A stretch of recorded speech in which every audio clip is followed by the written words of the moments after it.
Second nature for children in the house. Excited to come in. First of all, I want to thank everybody for your questions. I've answered all the questions, so I'm caught up on that. I love going live to give everyone a chance to come in. If they have any questions or anything, they want to come in on the chat, give you the opportunity to holler at me live. So I'm always excited to come in and see the family. Now, Second Nature for Children is a youth organization. Let's get that right off the rip so everybody can understand where I teach complete wellness. And that's the education and understanding of how to take care of your body, your mind, and your soul. So I just want to be very transparent on that right there. And so can you imagine when you was younger, if someone would have just instilled in you at a very young age that taking care of yourself should just be second nature. Think about that for a second. Where you think you'll be right now if taking care of your body was second nature? It was just a habit. Think about that. Think about when you was young, if someone would have taught you how to take care of your mental state, and it's just second nature to you on how to heal mentally or how to work with things and how to deal with things that you are dealing with today in your life. What if when you was younger, someone would have taken you and really showed you how to love yourself? Just something I want you to think about. So that's what second nature does with the youth. We make sure that we instill the education and understanding of how to take care of your bodies, your minds, and your soul. I just want you to think about that for a second. I see you, bro, Daryl, coming in. Absolutely. Knowledge is power. Wisdom is power. So, of course, you know we're in the midst of Black History Month. I asked you back a while ago, how old were you when you found out that Dr. Martin Luther King Jr., his name was not Martin Luther King Jr. at birth? And man, I got some crazy responses in it. I laughed at most of them. So I'll go ahead on and reveal that we understand that his name at birth was Michael King. Michael King. I'll come back on a later date and I'll let you know how his name, and probably about around 5 years old, his father changed his name and his son's name. But I'll come back and explain that to you a little bit later. I just want to talk to you for a moment. And if you have any questions or anything, I'm here to answer. Make sure you go back and look at the other videos that are out. Make sure you hit that thumbs up on those videos. And if you have any questions about anything I've said, any of the videos, you can email me, snfchildren@gmail.com. I will respond to you. Make sure you subscribe, hit those thumbs up and like. Make sure that you share this information, because not only why did he change his name? Okay, Brother Winfrey, I'll answer that for you. I'll give you a quick one. What happened was Martin Luther King Sr., of course, was a pastor himself, and he admired this German, this German theologian named Martin Luther. So he admired this theologian so much from his study, he changed his name from Martin Luther King, from Michael King to Martin Luther King Sr., and changed Jr. to Martin Luther King Jr. So the name came from a German theologian named Martin Luther. Gotcha, bro Winfrey, gotcha. So I want to talk to you today for a brief moment about the modern day illusion. Most of us are caught up in an illusion, thinking that things are better. Things hadn't gotten better. I just want you to understand that. So don't get caught up in the illusion, because you probably can, like I told you, you can buy a little house and you can buy a little car and things seem to be going well on your end. but that's just an illusion. Things are still the same, especially if we drop it back. Let's just go back to, let's start at 63. Can you go back with me to about 1963 when they killed Medgar Evers, and 65 they killed Malcolm X, and of course 68 they killed Dr. King. He was assassinated, and then 69 Fred Hampton. Now we haven't had a serious youth movement since 1969, and you want to know what's the problem with the youth? Now, if I was coming on here, I guarantee if it was about sports, entertainment, or doing something, or just having a good time, the house would be packed. But when you begin to talk about liberation, then we run away from it because we are worldly enslaved. They got us. They got us. And it's hard to make that change because a lot of us are caught up in the modern day illusion. We think everything is okay. Let me ask you a question. Do you remember in 1967, it was called the Long Hot Summer? The Long Hot Summer. And especially in a lot of the cities up north, the Negroes was tearing the towns up. They was tearing the cities up. In 1967, it was called the Long Hot Summer. And L.B. Johnson was president at the time. And he got a group of guys and he was like, hey, can you all go out and find out why the Negroes are tearing the cities up, or just let me know what's going on? And he called Otto Connors and a group of guys. They got together, and I want you to go and get this report and look at it for yourselves. It's called the Connors Commission Report. The Connors Commission Report. They didn't teach you this in school, did they? Okay, here we go. So they went in 67, the summer of 67. That report came out around February the 29th of 68. Dr. King got his hands on that report, and he was getting ready to march on Washington with that report.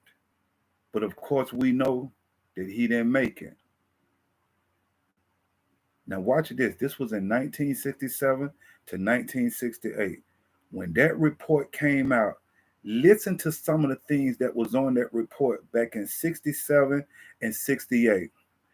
Blacks was frustrated for lack of fair housing, education, social services. Is it kind of ringing a bell? Racial media, lack of economic opportunities, police brutality, racism. Is that kind of ringing a bell?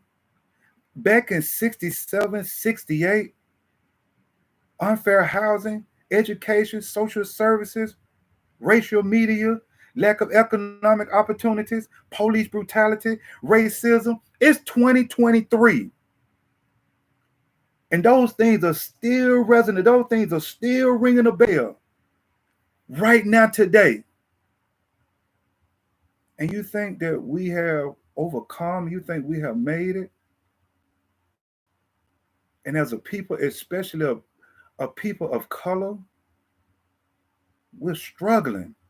But we're caught up thinking that everything is okay because of the illusion. Hello, Miss Brown. I see you. I just wanted to bring this information to let people know why they should join on, definitely with Second Nature for Children. And let's start a serious movement to help our children. We're here in Atlanta, and you know what's going on with the kids here in Atlanta. But we're not doing anything about it either. We're caught up in the illusion. We think everything is okay. And then we don't do anything until the problem comes to our doorstep. Yeah, listen, don't get caught up in the illusion. When it's time to vote, oh, I see you. I see you have your little your little round sticker on with I voted. But let me ask you something. Are you a educated voter or uneducated voter? Why did you vote? Did that person you push that pen for, how have they helped you change your life? How have changes came in your life from your vote? I'm just asking a question. That's all. Something I want you to think about. We always dealing with the mind, the body, and the soul. Tonight, I want you to think a little bit. Does your vote really make a difference? How have it made a difference in your life? Are we emotional voters? Do we just go vote because it was a time that they say we couldn't vote? So now that we can vote, I'm just going to push it in a way and I'm just going to vote for my color? Don't get caught up in the illusion. Do we really elect candidates or are they already selected for us? Don't get caught up in the illusion. Until we come together as a people to work to make a difference, things are not going to get better. And for our youth, it's getting worse. It's getting worse. I work with children with defects, group homes, youth prison, 22 years, in the big prison, talking to nothing but killers. It's getting worse, people. But you got the illusion of everything is okay. And you're just getting up every day, going on about your day, going to work, got your house, got your car, forgetting about the youth, forgetting about coming together so we can make a difference. So I just want to come in just for a little bit and talk to you about the modern day illusion. A lot of us, they got the veil pulled about right there till we can't even see it. And you thinking everything is okay, but it's not. So let's do better. If you want to do something to make a difference, especially in our youth lives, if you want to change in your life when it comes to your physical fitness, your mental state, or your spiritual state, hit me up. snfchildren@gmail.com. I got you. I got you. Make sure you subscribe so you can get the notifications whenever I'm coming on and get the feeds during the week. Make sure you hit that thumbs up and make sure you share, because I guarantee you that if you say you don't need this information, you know someone who need it. I guarantee you. Bro, women say we are not as close as blacks were in the 60s. Oh, definitely not. We even more, we so divided right now. That's why we can't get anything done, Brother Winfrey. We too divided. We're not coming together. Like I say, if it has nothing to do with sports, entertainment, drinking, smoking, partying, having a good time, if we're talking about coming together to liberate, to help each other, and that's the illusion. They can pull, so they already know what they're doing. The system already know what it's doing because they know that we are incarcerated to it. So they already know we won't get nothing done because we can't come together. We won't come together. And until we come together, things won't get better, and they definitely won't get better for our children. We are definitely worse off now. Absolutely. And that's why Second Nature is coming in, working to bring us together. I pulled this organization and working to bring us together as a people. Now I want to see, as this feed goes, I want to see how many people going to hit me up and say, hey, coach, hey, Second Nature, what can I do to make a difference in a youth life? What can I do to make a difference in my life? And I'm going to come back and let everybody know how many people hit me up saying that, because it's going out. We getting the feed. People, they reading it. They seeing it. They'll just click off and go to entertainment instead of coming to make a difference. So once again, like I said, I'm excited. Definitely excited for everyone who started their journey in 2023. The emails that come in are great. I got you. Working with some people now on their fitness, working with some people on how to connect their mental to their heart, their soul. I got some great things going for people. So everything is going very well. Definitely on this end. If you need help, don't be afraid to ask for help. And never think you got it all together. Everyone needs a mentor.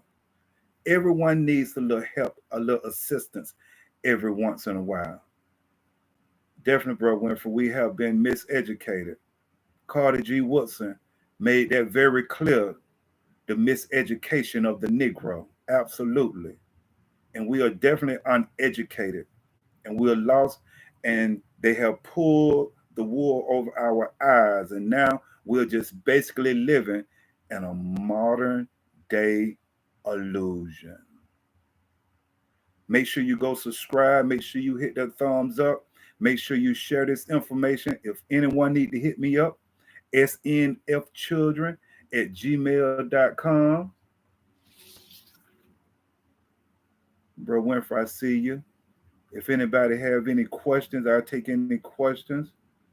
Before we log off, I'm not going to hold you long, because one thing I found out about people of color a long time ago, we don't read.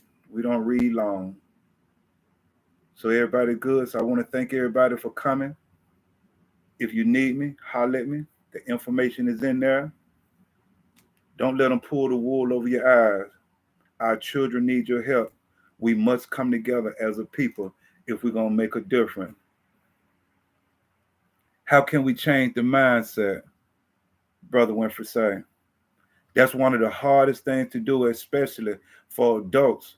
That's why for a while, Brother Winfrey, I had stopped even working with adults, because a lot of us don't want to change. That's why I was working and working now to get children. I even catch them at 5 years old and began to change that mindset. So for adults to change that mindset, they have to want to change, Brother Winfrey. They have to want to change. And then we can begin the process of changing. If I have any more questions, I hope that take care of you, Brother Winfrey. That's how we can change the mindset. First, the people have to want to change. And then we can begin to change. All right. I appreciate you. Appreciate everybody for coming. Peace.